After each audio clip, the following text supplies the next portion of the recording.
चलता है। और गुरु की आज्ञा क्या है? पानी है। आज्ञा का मतलब है वचन। जो गुरु का वचन मानता है, समझो गुरु की आज्ञा पे चलता है, गुरु उस पर पानी देता है। समझो एक फूल को, एक वृक्ष को पानी मिल रहा है, और जैसे पानी मिलता है ना, ऐसे ऐसे फूल क्या होता जाता है? खिलता जाता है, बढ़ता जाता है। बिना फूल के, पानी के फूल क्या हो जाता है? बिना पानी के फूल क्या होता है? मुरझा जाता है। तो हम सत्संग में आते हैं कि गुरु के जो वचन है ना, हमको मिलते हैं, इस वचन हमारे जीवन में एक पानी का काम करते हैं। पर हम वचन ले या न ले, नहीं लेते तो मुरझा जाते हैं, लेते हैं तो उन्नति की ओर जाते हैं और ऊंचाई पर जाते हैं। सत्य गुरु उसका माली, संत फिर गुरु उसका माली बन जाता है। माली मतलब रखवाला। जो गुरु की आज्ञा मानता है, गुरु के वचनों पर चलता है ना, तो गुरु उसका माली मतलब क्षण क्षण में उसकी रक्षा करता है। एक एक पल पर, एक एक पथ पर गुरु उसका क्या करता है? उसके जीवन में कर्म के हिसाब से भले सुख दुख आते हैं, क्योंकि गुरु हमको बाद में, गुरु बाद में हमको मिला। उसके पहले हमारे प्रारब्ध कर्म है, तो प्रारब्ध कर्म के हिसाब से हमारे जीवन में कई दुख आएंगे, और गुरु दुखों में भी हमको क्या करता है? माली बनकर, रखवाला बनकर हमारा क्या करता है? पानी देकर, ज्ञान देता है। किसका? जो गुरु वचन को मानता है, गुरु वचनों पर चलता है। आंधी और तूफान आते हैं हमारे जीवन में, कई दुख आते हैं, देखो आते हैं ना। पर जिसका माली होता है ना, वो अपने फूलों को क्या करता है? जैसे कोई गार्डन बना हो, हाउस बना हो, एग्जाम्पल हम ही घर में एक पौधा लगाते हैं, तो हमको लगता है अभी धूप आने वाली है, ज्यादा बारिश होने वाली है, तो अपने पौधे का कैसा ध्यान रखते हैं? नहीं रखते हैं ना। ग्रीन नेट लगा देते हैं कि ज्यादा धूप आ रही है तो पौधा क्या हो जाएगा? सूख जाएगा। पानी कम लग रहा है तो पानी डालते हैं, ज्यादा बारिश होती है तो थोड़ा जगह उसकी चेंज कर देते हैं कि ज्यादा पानी गिरेगा तो भी क्या हो जाएगा?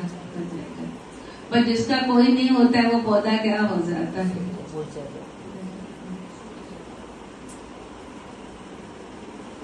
तो आंधी और तूफान हमारे जीवन में आते, पर गुरु फिर भी तूफानों से क्या करता है? हमको बचा लेता है, रक्षा करता है। प्रभु के सुवर्ण दुख न संतापे, अष्टपदी पढ़ते हैं ना,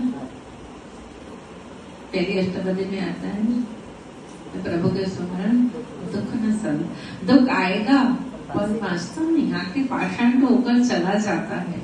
जैसे प्रभु के सुमरण, प्रभु के मतलब प्रभु को हम सुमरण भी कब सीखते हैं? प्रभु क्या है, प्रभु का सुमरण कैसे करना चाहिए, प्रभु की भाषा क्या है, उसको कैसे, ये बात भी हमको गुरु ही समझाता है। आज से पहले हमको प्रभु का सुमरण क्या था पता ही नहीं था ना। एक गुरु ने आके बताया कि प्रभु का सुमरण क्या होता है। प्रभु का सुमरण परमात्मा की याद हृदय में बसाना, उसको हृदय में बसा लेना, इसको बोलते हैं प्रभु का सुमरण। आंधी और तूफान, आंधी जैसे दुख आते हैं, तूफानों जैसे तूफान आता है ना, सब कुछ ऐसे हमारे जीवन में ऐसे बड़े बड़े दुख आते हैं, पर हम गुरु की शरण में है ना, तो तूफान आके चला जाता है, हमको तहस नहस करके नहीं चलता है। तहस नहस करके का मतलब जैसे एक बड़ा तूफान आए और पौधे को क्या करके हिला के चला जाए, पर जो माली के शरण में होता है, पौधा माली की रखवाली के अंडर में होता है, तो उस पौधे को कोई कुछ नहीं कर पाता। ऐसे ही हम अगर गुरु की शरण में है ना, तो बड़े कितनी आंधी तूफान आए, हमको हिला नहीं पाते, वैसे की वैसे अड़े कम रहते हैं। तो कई जीवन में कई लोगों की ऐसी हालत आती है, तूफानों जैसी होती है कि नहीं होती है?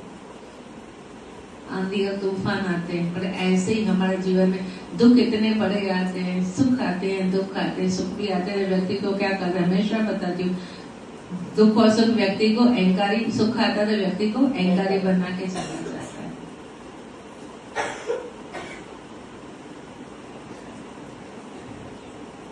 दुख फिर ही अच्छा है, सुख तो व्यक्ति को क्या करता है, भगवान भी बुला देता है, भूल जाते हैं सुख में भगवान को। भगवान को इम्पोर्टेंट कहाँ देते हैं, गुरु को कहाँ देते हैं, शस्त्र को कहाँ देते हैं। माया आती है तो भगवान भी हमसे क्या हो जाता है, साइड हो जाता है। नित्य भी हमारा क्या हो जाता है, घूमने गए, यहाँ गए, वहां गए। सत्संग में नित्य तो पक्का रखो, वो भी तो हमारा क्या हो जाता है, साइड हो जाता है कि नहीं हो जाता है।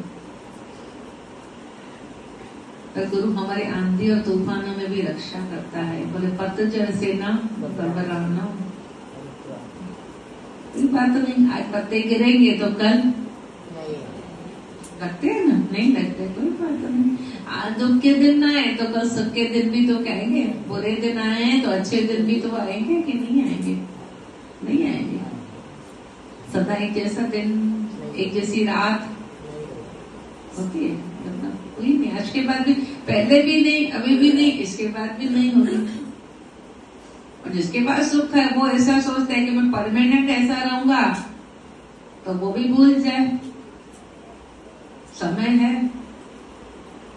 राजा थे भीख मंगवा, भिखारी थे राज करा। वो जो